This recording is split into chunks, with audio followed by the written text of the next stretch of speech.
కొనియాడ తరమే నిన్ను కోమల హృదయ కొనియాడ తరమే నిన్ను.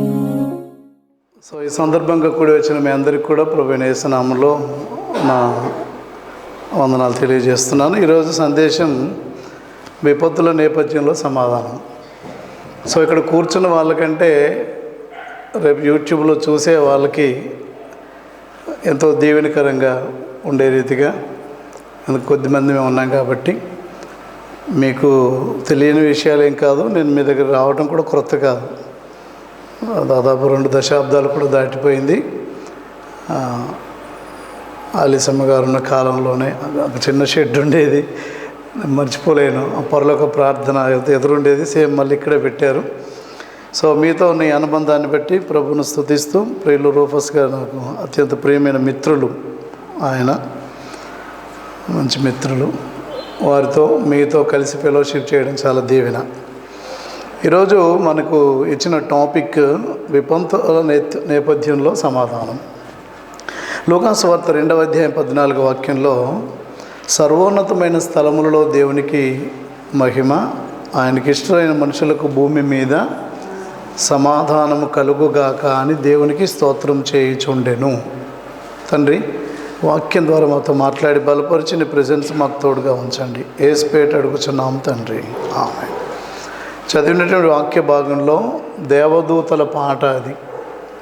కోటాను కోట్ల దేవదూతలు నిరంతరం నిత్యం దివారాత్రులు పరలోకమందు ప్రభువును ఘనపరిచి పాడే పనిని కలిగి ఉన్నాయి. యేసు గూర్చినటువంటి సమాచారాన్ని అందిస్తూ సర్వోన్నతమైన స్థలముల్లో దేవునికి మహిమ, ఆయనకిష్టులైన మనుషులకు భూమి మీద సమాధానము కలుగుగాక అని స్తోత్రం చేశారు.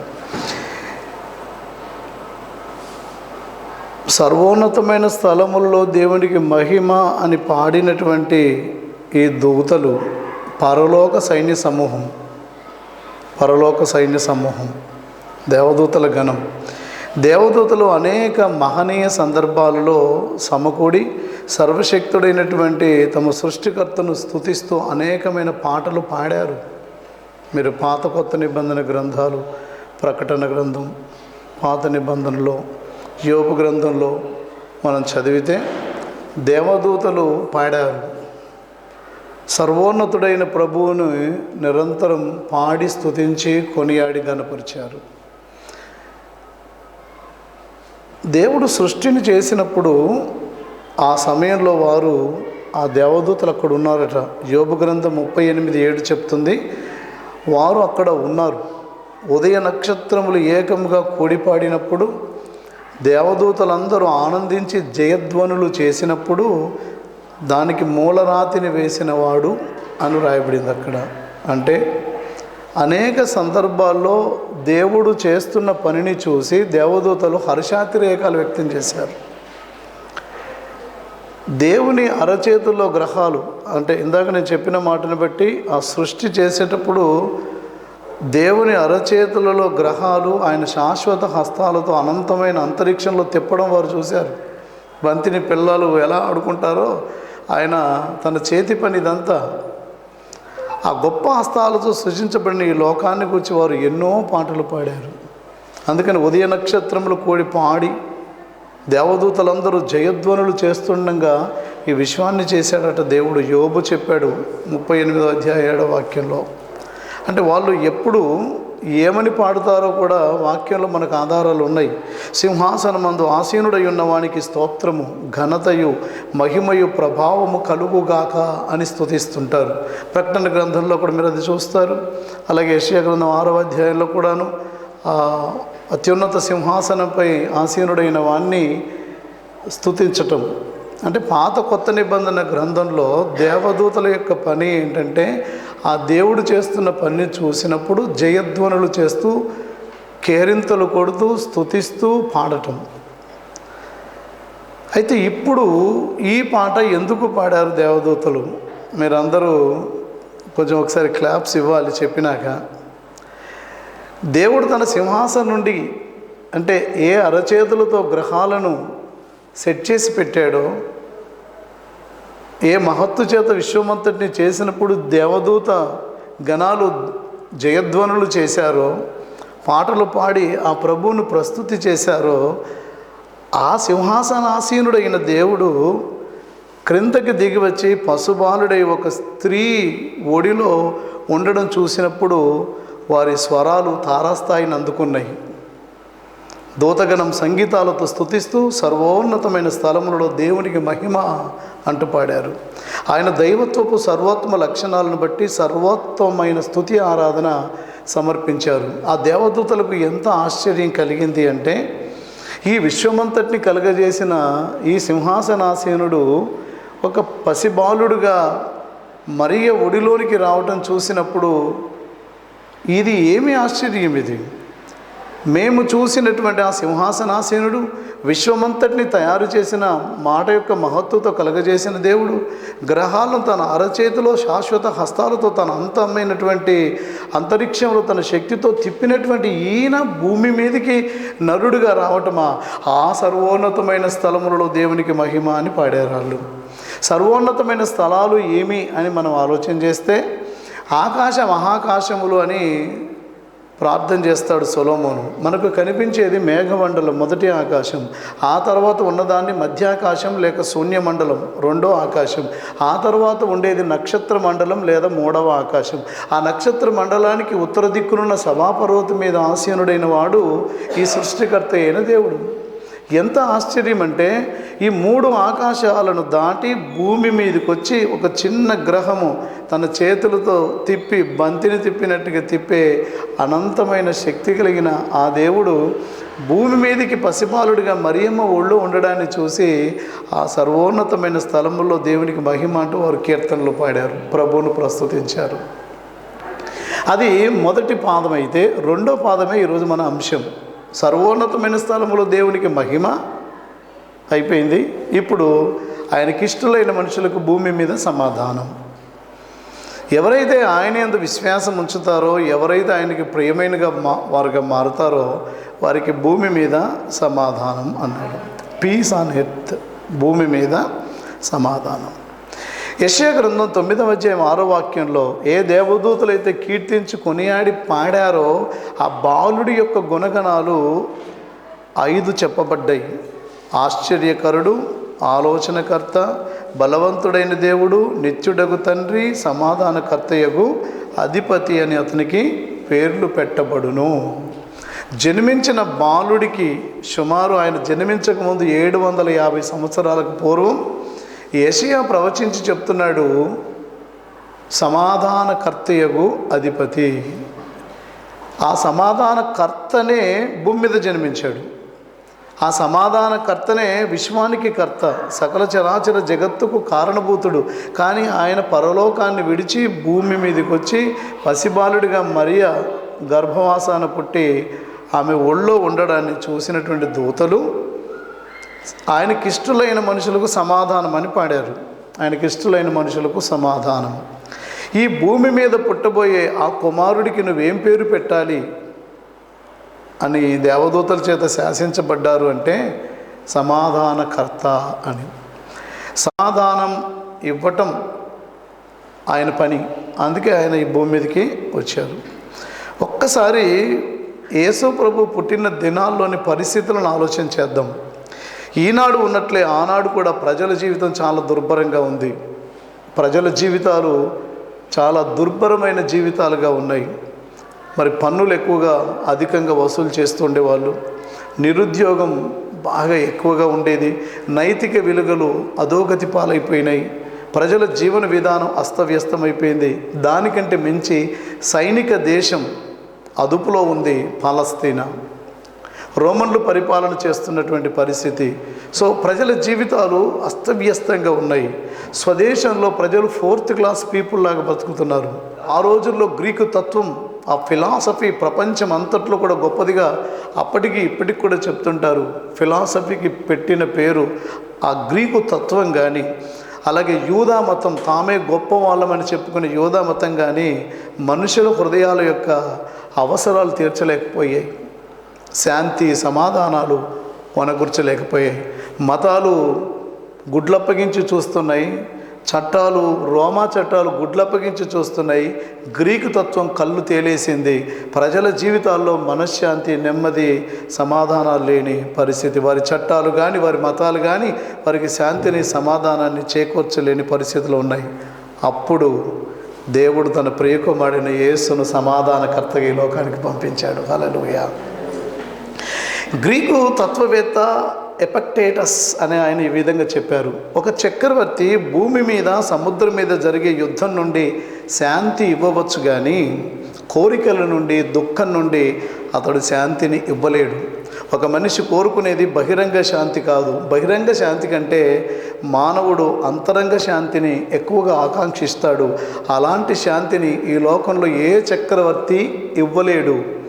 అందుకని సమాధానానికి కర్త అయిన వాడే, విశ్వంలో ఆయనే సృష్టికర్త అయిన భూమి మీదకి దిగివచ్చి అందరికీ సమాధానం ఇవ్వడానికి పుట్టాడు. దేవునికి స్తోత్రం. సమాధానకర్త బాలుడిగా జన్మించాడు.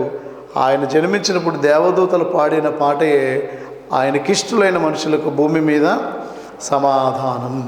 సమాధానకర్త, శాంతి ప్రదాత శ్రీ యేసుక్రీస్తు ప్రభువారు చెప్పిన మాటలు 2 చదువుదాం. ఒక్కసారి బైబిల్ తెరవండి. యోహాను సువార్త 11వ అధ్యాయం 27వ వాక్యంలో, శాంతిని మీకు అనుగ్రహించుచున్నాను, శాంతిని మీకు అనుగ్రహించి వెళుతున్నాను, నా శాంతిని మీకు అనుగ్రహించుచున్నాను, లోకం ఇచ్చినట్లుగా నేను మీకు అనుగ్రహించుట లేదు, మీ హృదయమును కలవరపడనీయకుడి, వెరవనీయకుడి. యోహాను సువార్త 16వ అధ్యాయం 33 కూడా చదువుదాం. నా యందు మీకు సమాధానము కలుగునట్లు ఈ మాటలు చెప్పుచున్నాను. లోకములో మీకు శ్రమ కలుగును, ఆయనను ధైర్యము తెచ్చుకొనుడి, నేను లోకమును జయించి ఉన్నాను. పరిస్థితులకు అతీతమైన శాంతి, సమాధానము, శ్రమల మధ్యలో సైతం సమాధానం ఇవ్వగలిగిన సమాధానకర్త శ్రీ యేసు ప్రభు. హల్లెలూయా. మిత్రులారా, సోదరీలారా, కొంచెం వివరించే ప్రయత్నం చేస్తాను, శ్రద్ధగా వినండి. ఈరోజు ప్రపంచమంతట్లో సమాధానం లేని పరిస్థితి, శాంతి లేని పరిస్థితి నెలకొంది. ఎన్నడూ కని విని ఎరగని ఒక వింత సమస్యను ఈరోజు మనం ఫేస్ చేస్తున్నాం.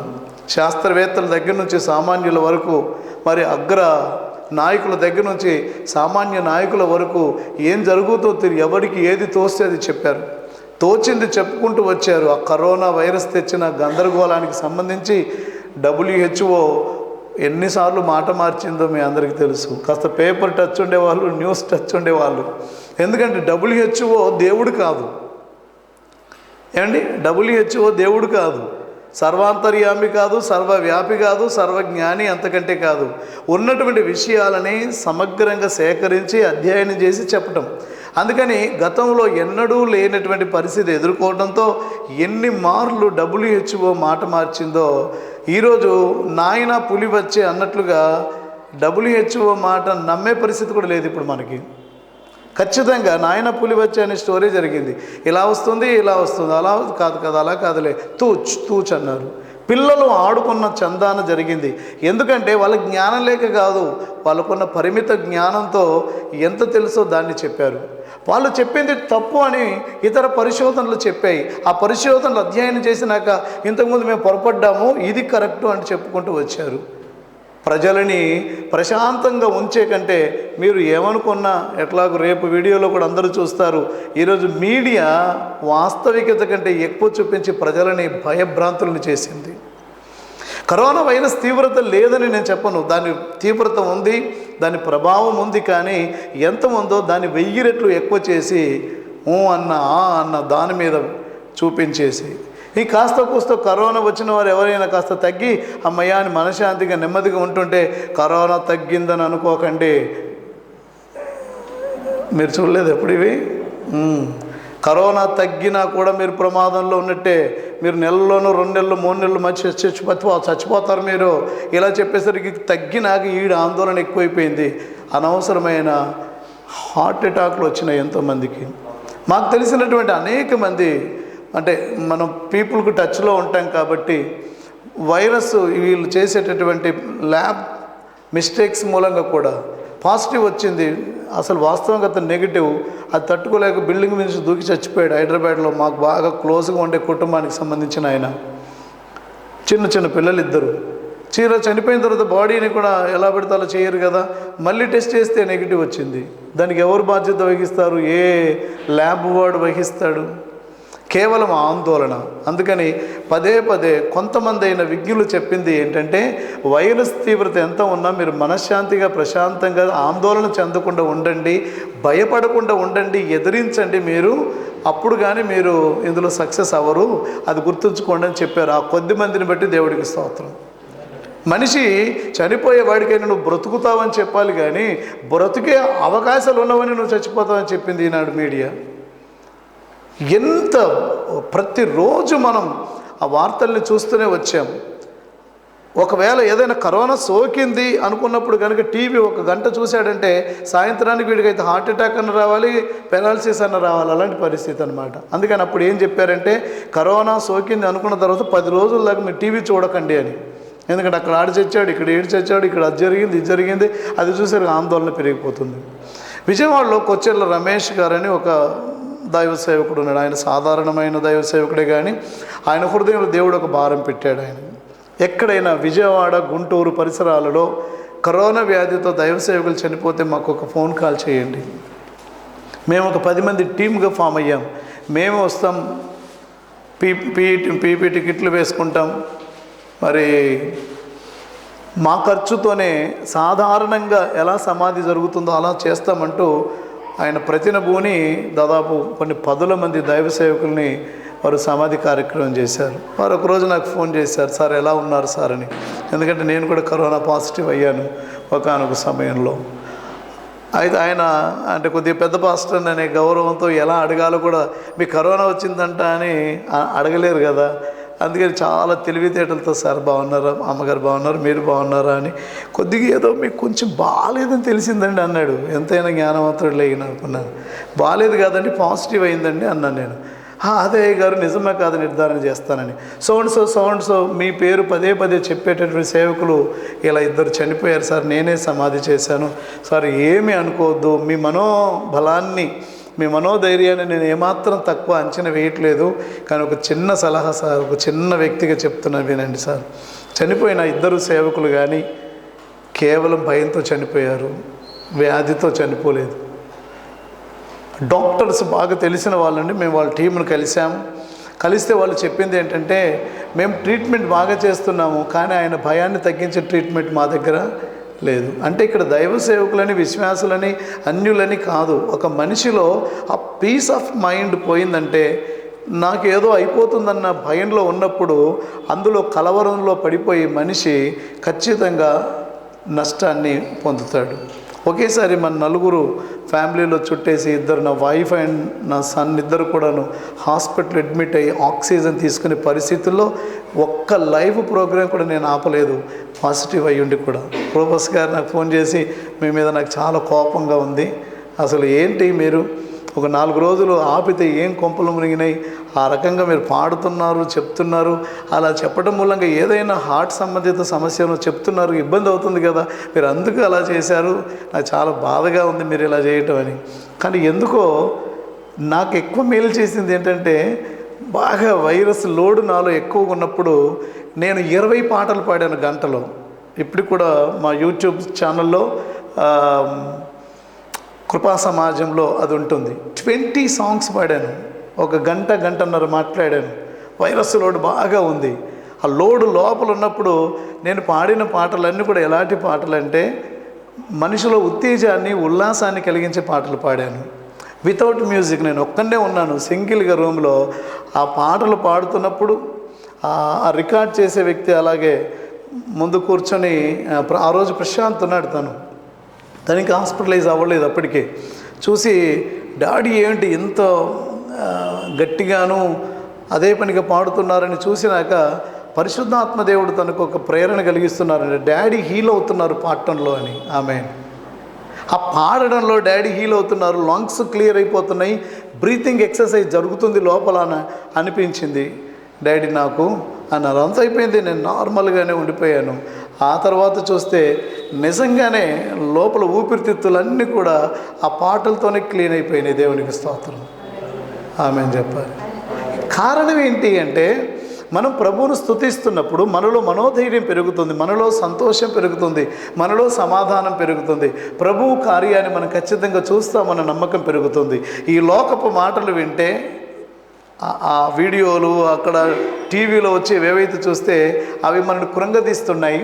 కానీ ఎప్పుడైతే మనం ప్రభువుని గురించి పాడుకుంటూ ముందుకు వెళ్ళామో ఒక ఉల్లాసభరితమైన అనుభవాన్ని మేము చూడడం జరిగింది. ఇక్కడ యేసుప్రభు ఏం చెప్తున్నారంటే, నా శాంతిని మీకు ఇస్తున్నాను అన్నారు.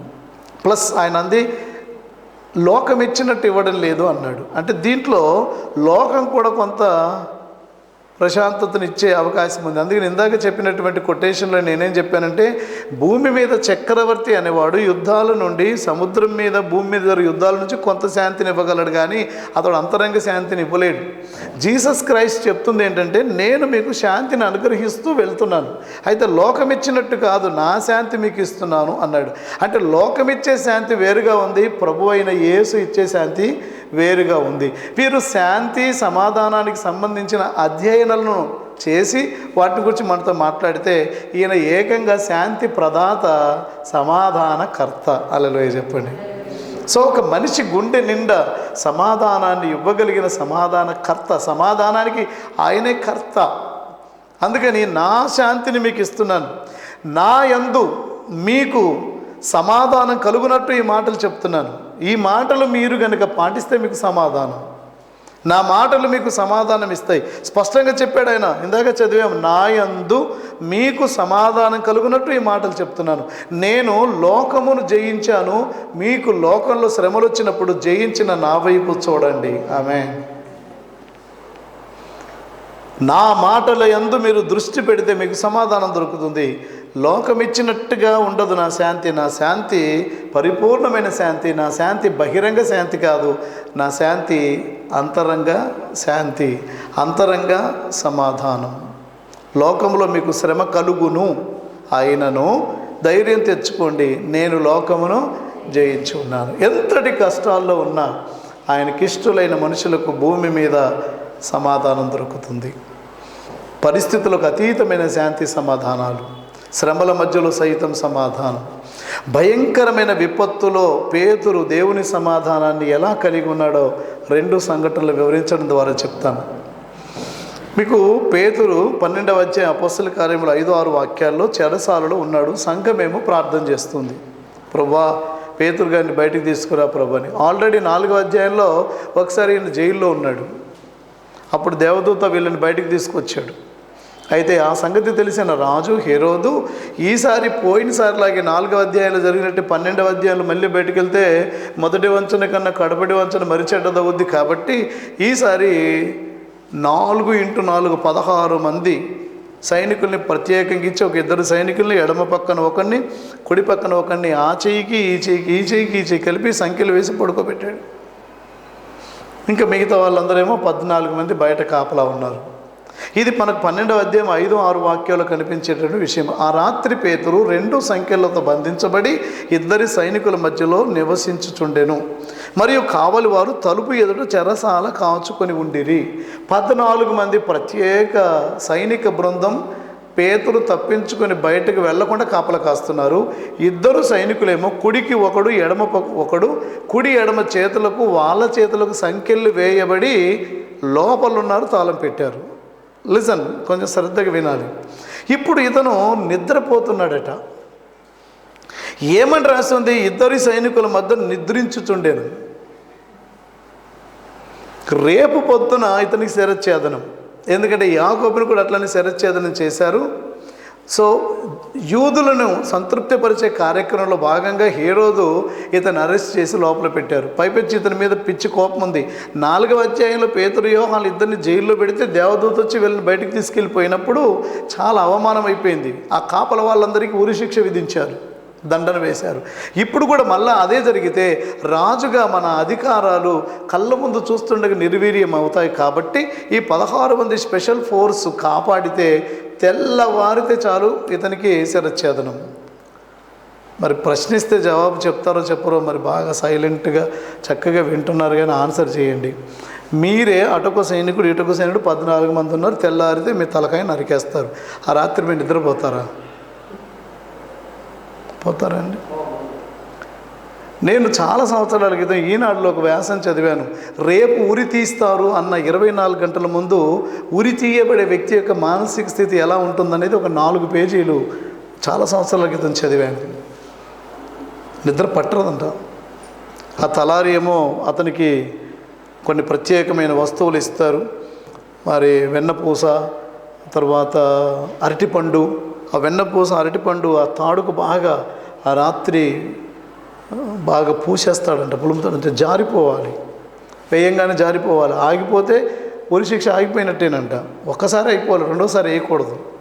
అందుకని వాళ్ళ పితరుల దగ్గర నుంచి మరి వాళ్ళ దేవత కాళిక, మహంకాళి అక్కడ కూర్చుంటాడంట. ప్రభుత్వం వాళ్ళు ఇచ్చిన మందే తాగుతాడంట. అమ్మని అంటాడంట, అమ్మ నేను రేపు ఉరిదీయబోయేవాడికి నాకు ఏ విధమైన శత్రుత్వం లేదు, ఇది నా ధర్మం, మా తండ్రి చేశాడు, మా తాత చేశాడు, నేను చేశాను, అమ్మ నన్ను క్షమించమని అక్కడ ఉంటాడంట. వాడికి సంబంధించి రాశారు, పోలీసులకు సంబంధించి రాశారు, చివరికి ఉరి తీయబడే వ్యక్తికి సంబంధించి రాశారు. ఆ వ్యాసంలో చీమ చిట్టుకుమంటే బూట్ల శబ్దం వినబడితే, పడుకున్నాడు అనుకోండి, బూట్ల శబ్దం వినబడితే నన్ను తీసుకెళ్ళడానికి వెళ్తారని ఆ రాత్రి కొంచెం కూడా నిద్రపోడంట. ఏవేవో రకరకాల ఆలోచనలు, చేసిన తప్పిదాలని గుర్తొచ్చి 4 పేజీల వ్యాసం అది. అదంతా చెప్పలేను నేను. అయితే తెల్లవారితే అక్షరాలు నేను చెప్పిన వ్యక్తికి ఎట్లా శిరచ్ఛేదనం కావించబడబోతుందో అలాగే తెల్లవారితే చాలు పేతురుకు శిరచ్ఛేదనం అవుతుంది, శిరచ్ఛేదనం అయిపోతుంది. అప్పుడు ఆ రాత్రి ఇద్దరు సైనికుల మధ్యలో పేతురు నిద్రించుచుండెను. ఆమేన్. సిసలైన సమాధానము, శాంతి అంటే ఇది. ఎంత నిద్రపోయాడో మీకు చెప్తే మీరు ఆశ్చర్యపోతారు. దేవదూత వెలుగుతో వచ్చాడట విడిపించడానికి. సహజంగా మిమ్మల్ని పంపించామనుకోండి, పేతుని ఎట్టగొట్ట తీసుకురాని ఎలా వెళ్తారు మీరు? నల్లటి దుప్పటి కప్పుకొని వెళ్తారా? 1000 క్యాండిల్ లైట్ పెట్టుకుని వెళ్తారా? ప్రకాశమానమైన వెలుగుతో దేవదూత అక్కడికి వెళ్ళాడు. చూడండి. తర్వాత సంఖ్యలు ఊడి పడేను అని ఉంది. ఏమని? సంఖ్యలు ఆ పక్క ఈ పక్క సైనికులు ఉంటే ఊడి పడ్డాయి. సంఖ్యలు ఊడి పడంగానే తోలు సంఖ్యలు కాదు కదా అవి, ఇనుప సంఖ్యలు, గళ్ళుమని పెద్ద సౌండ్. ఆ తర్వాత దేవదూత చెప్తున్నాడు కదా, నువ్వు చెప్పులు వేసుకో, నడుము కట్టుకో, పై వస్త్రం వేసుకో. టైం వేస్ట్, వెళ్ళిన పని అయిపోయింది, సంఖ్యలు ఊడిని అర్జెంటుగా వెళ్దాం అనాలి. వాస్తవంగా అసాధారణమైన పరిస్థితుల్లో బంధితుడైన పేతురును అసాధారణమైన రీతిగా బయటికి తీసుకురావాలనుకున్నాడు దేవుడు. హల్లెలూయా. సాధారణంగా మనుషులు చేసే పద్ధతిని వాడకుండా ఆయన అసాధారణ రీతిలో తన కార్యం చేస్తున్నాడు. సంఖ్యలు ఊడిపడెను, పెద్ద శబ్దం వచ్చింది. అటు ఇటు ఉన్నాడు, చచ్చినోళ్ళలాగా ఉన్నారు, బయట ఉన్నోళ్ళు కూడా అంతే ఉన్నారు. ఇప్పుడు ఏమంటున్నాడంటే నడుము కట్టుకో అన్నాడు. ముందు బయట పెడితే ఏదో తాడు బయట దొరకదా, వాళ్ళకి నడికట్టు అలవాడు కదా, కట్టుకున్నాడు. పై వస్త్రం వేసుకున్నాడు, జాప్యం చేస్తున్నట్టుగా ఉంది. పై వస్త్రం వేసుకున్నాడు, చెప్పులు వేసుకున్నాడు. అన్నిటికంటే ప్రమాదకరమైంది ఇదే. ఆ రోజుల్లో జెన్యూన్ లెదర్ చెప్పులు ఉన్నత వర్గాలు మాత్రమే వేసుకునేవాళ్ళు. తర్వాత మిడిల్ క్లాస్ పీపుల్ ఏం వేసుకునే వాళ్ళంటే ఇమిటేషన్ లెదర్ చెప్పులు వేసుకునేవాళ్ళు. ఇమిటేషన్ అంటే లెదర్లాగా ఉంటాయి కానీ ఫోమీ అంటాం, అవి ఎక్కువ కాలం ఆగవు. ఆ తర్వాత చెక్క చెప్పులు వేసుకునే వాళ్ళు పేదలు. వాస్తవంగా అక్కడ పేదలు తొడుక్కున్న చెప్పులు చెక్క చెప్పులు. ఆ చెక్క చెప్పులు వేసుకొని నడిస్తే సహజంగానే టక్ టక్ టక్ అని సౌండ్ వస్తుంది. ఇంకా అవసరమైతే వెళ్ళేటప్పుడు కాస్త పిల్లి కాళ్ళు ఎలా ఉంటాయి కింద మెత్తగా దూదిలాగా సాక్సులు వేసుకొని రావాలి, మెత్తగా గుడ్డ కట్టుకుని రావాలి. కానీ దేవుడు ఏమంటున్నాడంటే దేవదూతని పంపించి నీవు చెక్క చెప్పులు, అతనికి చెప్పులు వేసుకొని రా, నీకు సంబంధించిన పూచిక పుల్ల కూడా ఇక్కడ ఉండకూడదు. అన్నిటికంటే ఆశ్చర్యం కలిగించేది ఏంటంటే పేతురును దేవదూత వచ్చి తట్టి, ఆమేన్, ఎలా లేపారండి? తట్టి. రేపు పొద్దున్నే మరణదండన అన్నప్పుడు తట్టి లేపితే అనుకున్నాడు. ఎంత నిద్రపోయాడో మీకు రుజువు ఇస్తాను. ఎంత నిద్రపోయాడో తెలుసా? ఆ మొదటి కాపల, రెండో కాపల ప్రధాన గవిని దాటి వెళ్ళాడు. బైపాస్ రోడ్ అంత దూరం వెళ్ళినాక అతనికి తెలివి వచ్చి ఇదంతా నిజము అనుకున్నాడంట. అంటే ఇప్పటిదాకా ఏమనుకున్నాడు? కళ. అది రియల్ పీస్. అంతరంగ శాంతి అంటే అది. ఆ శాంతినిచ్చేవాడు ఒకే ఒక్కడు ఈ చరిత్రలో, ఆయన పేరు యేసు. ఎంత ఆశ్చర్యం! అయితే పేతురు బ్యాక్గ్రౌండ్ చెప్పాలి మీకు. మార్కు సువార్త 4:38 దోణిలో ఇతర శిష్యులతో పాటు పేతురు ఉన్నాడు. సముద్రం అల్లకల్లోలమైంది.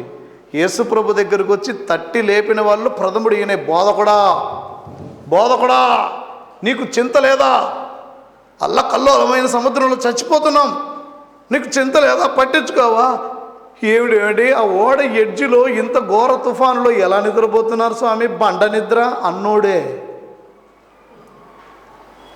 ఈ ఒక్క సత్యం తెలుసుకుంటే సందేశం యొక్క సిసలైన సారాంశం మీకు వెళ్ళిపోతుంది. ఒక మనిషి విపత్తు నేపథ్యంలో శాంతిని ఎలా పొందగలడో పేతురు అనుభవం మనకు నేర్పిస్తుంది. ఒకప్పుడు అపరిపక్వ పేతురు, ఆ మాట అనండి ఒకసారి అందరూ. అపరిపక్వ పేతురు ఏమంటున్నాడు తెలుసా? బోధకుడా నశించిపోతున్నాం, నీకు చింత లేదా? సముద్రం ఉవ్వెత్తున లెగుస్తుంటే, అరే రే ఆ ఎడ్జిలో ఆ అమరాన్ని, దిండు కాదు వుడ్డుది, దాన్ని తల కింద పెట్టుకొని నిద్ర చోటెరగదన్నట్లుగా ఏమి నిద్రపోయావు స్వామి? లే లే లే బోధకుడా చింత లేదా అని లేపాడు. గురువు గారు చూడండి, సిసలైన ప్రకృతి సంబంధమైన తుఫానులో ఏం జరుగుతుందో అర్థం కాకుండా వీళ్ళు అయోమయం అవుతున్నప్పుడు ఏమీ జరగదని నిశ్చింతగా నిద్రపోయాడు. అప్పుడు లేపాడు. గురువుగారు లేచి, ఏయ్ సముద్రమా నోరు ముయ్ అన్నాడు. సముద్రం నోరు మూసింది. ఈయన ఎవరో, ఈయనకు లోబడుతుంది సముద్రం, పాదాల మీద పడ్డారు. ఇది ఎర్లీ ఇయర్స్లో జీసస్ని వెంబడించిన కొత్తలో అపరిపక్వతలో ఉన్న పేతురులో ఉన్న అనుభవం. ఇప్పుడు యేసు ప్రభు ప్రాణం పెట్టారు, తిరిగి లేచారు, పునరుద్ధానం పొందారు, వెళ్ళిపోయారు. నేను మీకు సమాధానం కలుగుట కనబడ్డాను, నేను మిమ్మల్ని లోకానికి పంపుతున్న వెళ్ళండి అన్నాడు. ఇప్పుడు సువార్త ప్రాచుర్యంలో ఉన్నారు, అరెస్ట్ చేశారు, జైల్లో పెట్టారు. ఇప్పుడు ఇతడి జీవితంలో అలలతో కూడిన సముద్రం కాదు, హేరోదు ఖడ్గం తల మీద పడే భయంకరమైన సముద్రం కంటే మించిన శ్రమలో ఉన్నాడు. ఇప్పుడు గురువును తలంచుకొని గొరకబెట్టి నిద్రపోతున్నాడు. చప్పట్లు కొట్టండి అందరూ ఒకసారి విగ్రహాన్ని. మిమ్మల్ని ప్రశ్నిస్తాను, మీరు జవాబు చెప్పాలి నాకు. ఒకప్పుడు అలలతో ఊగిపోతుంటే బోధకుడా నీకు చింత లేదా? లే లే లే అన్న వ్యక్తి ఇప్పుడు గురువులాగా నిద్రపోతున్నాడు. పరిపక్వ పేతురు అనండి ఒకసారి గట్టిగా. అపరిపక్వతలో ఉన్నప్పుడు ఆ ప్రభువిచ్చే నిజమైన శాంతిని, భద్రతను, రక్షణను, బాగోగుల్ని అర్థం చేసుకోలేని బలహీనుడైన ఆ వ్యక్తి ఆ శాంతితో అలమటిస్తూ చచ్చిపోతానన్న భయంతో నిండిపోయిన భయంతో పేతురు బోధకుడా లే లే అని గతంలో అన్నవాడు ఈరోజు సాక్షాత్తు తాను చనిపోతానని తెలిసిన చక్కగా నిద్రపోతున్నాడు. అంటే ఆ రోజు అమరం మీద నిద్రపోయిన ఆ గురువులాగా మారాడు. ఈరోజు మనకు ఎందుకు శాంతి ఉండడం లేదంటే మనం గురువులాగా మారట్లేదు. కలవరాలలో ఎందుకు కంగారు పడిపోతున్నాం? ఎర్లీ టైంలో పేతురు ఎలా కలవరపడ్డాడో చచ్చేదాకా అదే కలవరం. ప్రతి కష్టంలో ప్రభువుని అదే ప్రశ్నించడం, బోధకుడా నీకు చింత లేదా? ఇదిగో రోగులమయ్యాం, ఇదిగో కష్టాలున్నాయి, ఇదిగో శ్రమలున్నాయి, నువ్వేం చేస్తున్నావు? ఉన్నావా? ఇది కదా మన పాట. ఆ అపరిపక్వత కంటిన్యూ అవుతూ పొట్టుకలో వచ్చిన బుద్ధి పొడుకల దాకా పోదన్నట్లుగా ఆ అవిశ్వాసపు ఛాయలు, అపరిపక్వ లక్షణాలు చచ్చేదాకా విశ్వాసాలు ఉంటే ఉపయోగం ఏముంది? యేసులాగా మారారా? యేసులాగా ఉండాలని, యేసులాగా నడవాలని, నిలవాలని, గెలవాలని, యేసునందే ఆనందించాలని, ఇదే నా కోరిక, నవజీవన రాగమాలిక, ఇదే నా కోరిక, నవజీవన రాగమాలిక, నవజీవన రాగమాలిక. సంఘాలలో పాటలు పాడదామంటే యేసులాగా ఉండాలని, యేసులాగా నడవాలని, నిలవాలని, పాట అయితే పాడుతున్నాం. పాడైతే యేసులాగా ఉండాలి. యేసు ఆ సమస్యలో ఎంత ప్రశాంతంగా నిద్రపోయారో, యేసులాంటి పరిపక్వత వచ్చిన విశ్వాసులు ఎంతమంది ఈరోజు? ఆ పరలోకపు శాంతి ప్రదాత గుండెలు నిండినప్పుడు అపరిపక్వ దశలో ఆయనకి ఇష్టలైన మనుషులకు ఆయన ఇచ్చే నిజమైన సమాధానం ఏంటో అనుభవించినటువంటి వ్యక్తుల్లాగా చచ్చేంత వరకు అదే కలవరమా? యేసు ఏం చెప్పారు మనతో? మీకు లోకములో శ్రమ కలుగును, అయినను ధైర్యం తెచ్చుకుని నేను లోకమును జయించి ఉన్నాను, నా యందు మీకు సమాధానం కలుగునట్లు ఈ మాటలు చెప్తున్నాను. ఆమేన్. నా శాంతిని మీకు ఇచ్చుచున్నాను. ఇప్పుడు అక్షరాల యేసులోని సమాధానం, యేసులోని శాంతి ట్రాన్స్ఫర్ అయ్యి పీటర్లోకి వచ్చింది. ఇప్పుడు పీటర్ తెల్లవారితే నువ్వు చచ్చిపోతావు అన్నారనుకోండి, రేపు చూసుకుందామని పడుకుంటాడు. చప్పట్లు ఇవ్వండి అందరూ ప్రభుకి బిగ్గరగా. అప్పుడు పేతురు ఉండు, ప్రభు ఉన్నారు కదా, ఆయనే చూసుకుంటారు ఉండు అంటుంటే, నోర్మై వాళ్ళకడా లే, నీకు చింత లేదా? నిద్రట్ట పట్టిందయ్యా నీకు?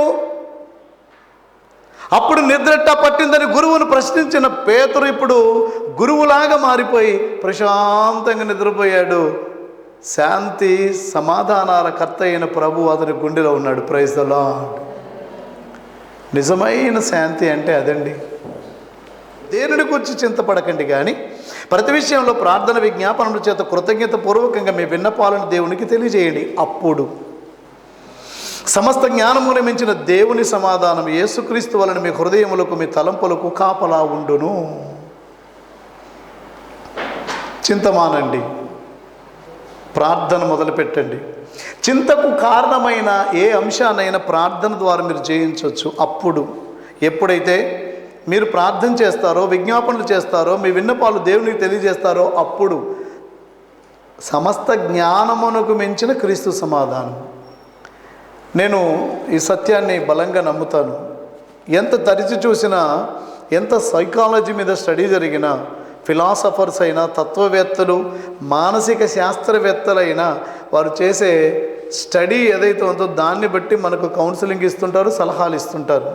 అది మనిషిని జ్ఞానంలోంచి వచ్చిన అవగాహనకు సంబంధించింది. కానీ ఇక్కడ వాక్యం ఏం చెప్తుందంటే, సమస్త జ్ఞానమునకు మించిన క్రీస్తు సమాధానం మీ హృదయాలకు తలంపులకు కాపలా ఉంటుంది అన్నట్టు. సాల్వేషన్ ఆర్మీ వ్యవస్థాపకుడైన విలియం బూత్ ఒకసారి సమాధానం అనే అంశం మీద మాట్లాడుతున్నాడు. ఎదురు కూర్చున్నలో ఒక ఆయన సభా మర్యాదను కూడా పక్కన పెట్టి సమాధానాన్ని గురించి మాట్లాడడం సహజమే, ఎవరైనా దాని గురించి మాట్లాడతారు, సులభమే. కానీ నాలాగా భార్యను కోల్పోయి దుఃఖంలో ఉంటే నీవు ఈ విధంగా సమాధానం గురించి మాట్లాడలేవు. ఇటీవల నా భార్య చనిపోయింది, ఏకాకిగా మారిపోయి ఒంటరితనాన్ని తట్టుకోలేకపోతున్నాను, సమాధానం శాంతి నాకు లేవు, అవి పొందుకుంటానన్న ఆశ కూడా నాలో పూర్తిగా సన్నగిల్లింది. నాలాంటి స్థితిలో ఉంటే ఈ ప్రసంగం నువ్వు చెప్పలేవు అన్నాడట విలియం బూత్. ఆ మాట విన్నాడు, ఆ కార్యక్రమం అయిపోయింది, వెళ్ళిపోయాడు, మనసులో ఉండిపోయింది. కొంతకాలం పోయిన తర్వాత ఆయన భార్య చనిపోయింది. సాల్వేషన్ ఆర్మీ వ్యవస్థాపకుడైన విలియం బూత్ ప్రపంచంలో చాలా గొప్ప దైవజనుడు ఆయన. ఆ సమాధి పెట్టెలో ఆమెను పెట్టారు, అక్కడ ప్రసంగించాల్సి వచ్చింది. ఆ మైక్ తీసుకొని మాట్లాడుతున్నప్పుడు ఆ ప్రశ్నించిన వ్యక్తి కూడా సమాధి కార్యక్రమంలో ఉన్నాడు. అతని వంక చూశాడు, ఆ మాటలు జ్ఞాపకం వచ్చాయి. నాలాగా భార్యను కోల్పోయి దుఃఖంలో ఉంటే నీవు ఈ విధంగా మాట్లాడగలవా? అది సాధ్యమవుతుందా? ఒంటరితనం నన్ను చంపేస్తుంది, నేను పడే బాధ నీకు తెలుసా? సమాధానాన్ని గురించి మాట్లాడడం ఎవరికైనా సులభమే, అది ఎదుర్కొంటే కానీ తెలియదు అన్న మాటలు గుర్తొచ్చి,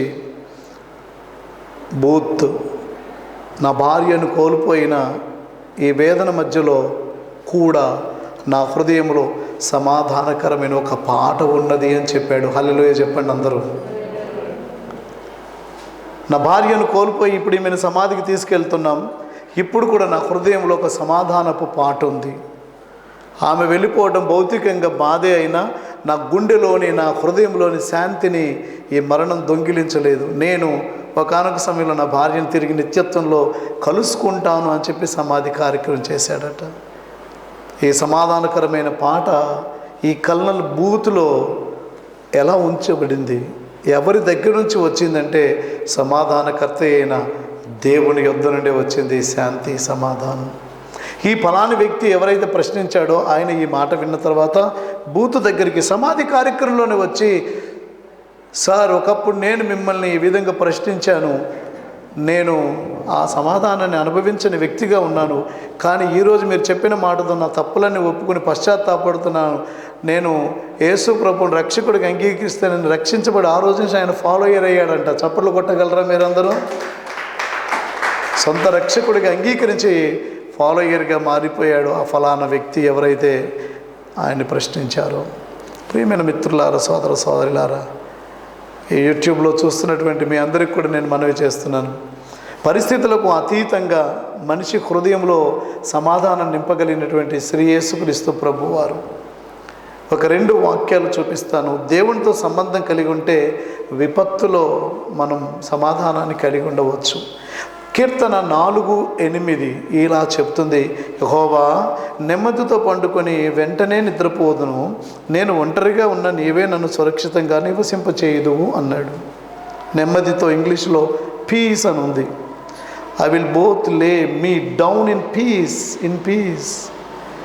సమాధానంతో, సంతోషంతో, ప్రశాంతంగా, శాంతిలో నిద్రపోతాను అన్నాడు. అక్కడ నెమ్మది అన్న మనకు అర్థం అదే, కానీ డైరెక్ట్గా పీస్ అనే పదం వాడబడింది ఇంగ్లీష్లో. నేను పడుకున్నప్పుడు ఒంటరిగా ఉన్నాడంట అక్కడ. నేను ఒంటరిగా ఉన్నా నీవే నన్ను సురక్షితంగా కాపాడుతావు. నెమ్మదితో పండుకొని, యాక్చువల్గా మీ బైబిల్లో చదవలేదు మీరు, నిద్రపోవదును అని ఉంది, కానీ ఇతర ట్రాన్స్లేషన్స్లో వెంటనే నిద్రపోదును అని ఉంది. ఈరోజు సమస్య మనుషులకు నిద్రపోవడం కాదు, వెంటనే నిద్రపట్టదు. నాతో చాలామంది చెప్తూ కొట్టుకొని వస్తున్నాను సార్, 2-3 అవర్స్ రోడ్లో పొత్తరం తిరిగినట్లు కాళ్ళ వైపు తలవైపు కాళ్ళు తిరిగి ఎప్పటికోగా నిద్రపట్టట్లేదండి అన్నారు. అక్కడ చదివిన వాక్యంలో యెహోవా నెమ్మదితో పండుకొని నిద్రపోవదును అని ఉంది, కానీ మీ దగ్గర రెఫరెన్స్ బైబిల్ కనుకుంటే ఇంటికి వెళ్ళి చూడండి, తెలుగు బైబిలే, రెఫరెన్స్లు ఉంటాయి కింద, అది చూడండి. దాంట్లో ఏముందనంటే వెంటనే నిద్రపోవద్దును అని ఉంది. నేను ఒంటరిగా ఉన్నా, నీవు నన్ను సురక్షితంగా కాపాడుతావు, నీవు నాతో ఉన్నావు. నువ్వు నాతో ఉన్నప్పుడు నా ఒంటరితనము నాకు భయము కాదు, నా పరిస్థితులు ఏవి నాకు భయం కాదు. 3-4 ఆ కీర్తనలో వాళ్ళు ఎదుర్కొంటున్న సమస్యలను చూస్తే నిద్రపోయే పరిస్థితి కాదు, కానీ ఈయనంట పడుకుని వెంటనే నిద్రపోతున్నాడంట. దేవునితో సంబంధం కలిగి ఉంటే విపత్తులో కూడా మనం సమాధానాన్ని అనుభవించగలం. హల్లెలూయా. యోబు 22:21 రాసింది, ఆయనతో సహవాసం చేసిన ఎడల నీకు సమాధానం కలుగును. దేవుడితో సత్సంబంధాన్ని, దేవుడితో సహవాసాన్ని ఎవరైతే డెవలప్ చేసుకుంటారో వారు అక్షరాల పేతురులాగా మారిపోతారు. కానీ ఈనాటి సమాజంలో చాలామంది పేతురులు ఉన్నారు, కానీ అపరిపక్వ పేతురులు ఉన్నారు, ఎల్కేజీ పేతురులు. ఇక ఎంతసేపు ఎల్కేజీ, ఎంతసేపు ఆయన లేపడమే. ఏం చేస్తున్నావు? ఉన్నావా? ఉంటే ఏం చేస్తున్నావు?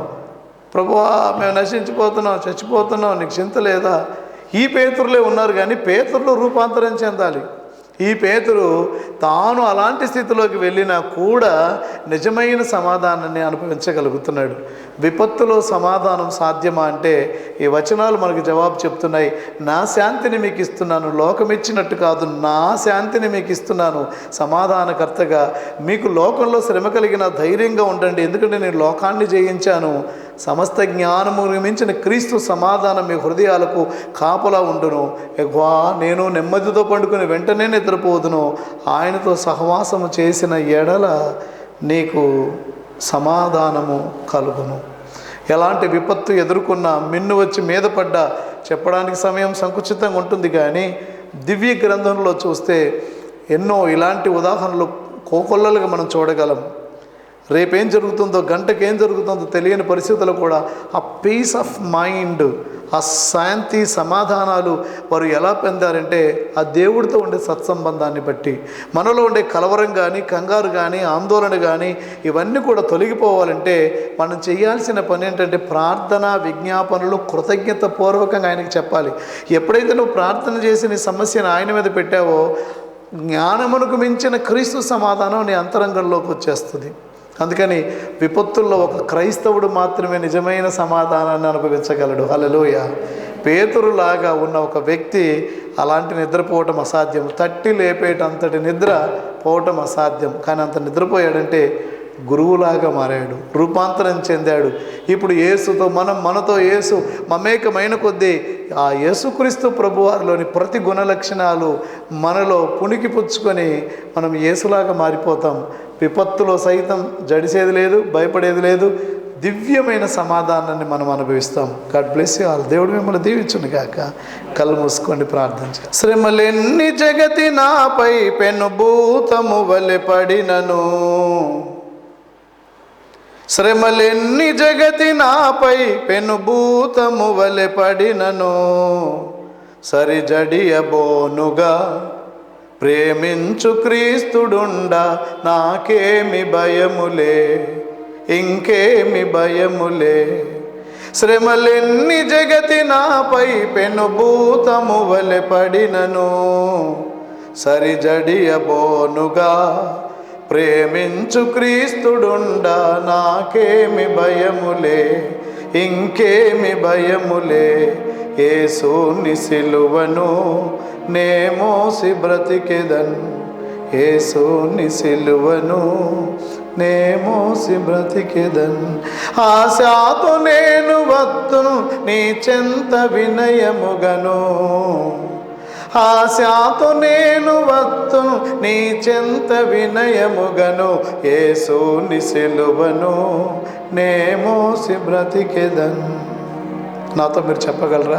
శ్రమలెన్ని జగతి నాపై పెనుభూతము వలె పడినను, సరిజడియబోనుగా ప్రేమించు క్రీస్తుడుండా నాకేమి భయములే, ఇంకేమి భయములే.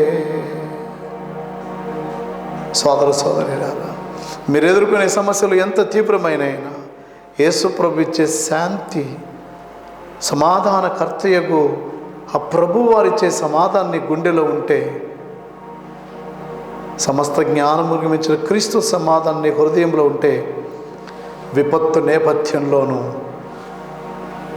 రియల్ పీస్, నిజమైన శాంతి, నిజమైన సమాధానాన్ని నీవు అనుభవించడమే కాదు, నీ నుండి ప్రపంచం చూస్తుంది. నీ ధైర్య సాహసాలని, నీలో ఉండే ఆ ప్రశాంతకరమైన మనసును ప్రపంచం చూసి నీ దేవుడు ఎంత గొప్పవాడో చెప్తుంది. తండ్రి, నీ దివ్య సన్నిధిలో ప్రార్థన చేస్తున్నాం. ఈ ప్రోగ్రాంను చూస్తున్న వ్యక్తుల్లో ఎవరైనా శాంతి సమాధానం లేకుండా దొంగిలించబడి నిర్వీర్యమైన జీవన విధానాన్ని కలిగి ఉన్నట్లయితే, జస్ట్ నౌ ఇప్పుడే నేను ప్రేయర్ చేస్తున్నాను. పేతురు దేవుడవే మా దేవుడవై ఉన్నావు, విలియం బూత్ దేవుడవే మా దేవుడవై ఉన్నావు. ప్రభువానికి స్తోత్రాలు. ఎట్టి పరిస్థితుల్లోనైనా, ఎంతటి విపత్తులోనైనా మేము సమాధానాన్ని అనుభవించగలం. ఎందుకంటే నీవు సమాధానకర్తగా ఈ లోకానికి వచ్చావు. నిన్ను ఎవరైతే వారి హృదయంలో కలిగి ఉంటారో, నీలోని శాంతి, నీలోని సమాధానాన్ని మీకు ఇష్టమైన బిడ్డలుగా ఉండుట ద్వారా దాన్ని అనుభవించడమే కాదు, లోకానికి చాటి చెప్తారు. ఆ ప్రకారంగా ఇక్కడ కూర్చున్న సోదర సోదరీలు, లైవ్ తిలకిస్తున్న వ్యక్తులు రియల్ పీస్ని, నిజమైన సమాధానాన్ని, నిజమైన సంతోషాన్ని, నిజమైన శాంతిని అనుభవించినట్లుగా నీ దివ్యమైన పవర్, ఒక మార్పు చేయగలిగిన శక్తిని విడుదల చేయమని అడుగుచున్నాను. జస్ట్ నా ఇప్పుడే ఒక మిరాకిల్ చేయండి, వారు నిన్ను కలిగి ఉందురుగాక. యేసు నామములో అడుగుచున్నాం మా ప్రియ పరలోకపు తండ్రి. ఆమేన్. ఆమేన్. గాడ్ బ్లెస్ యూ అండి. God bless you.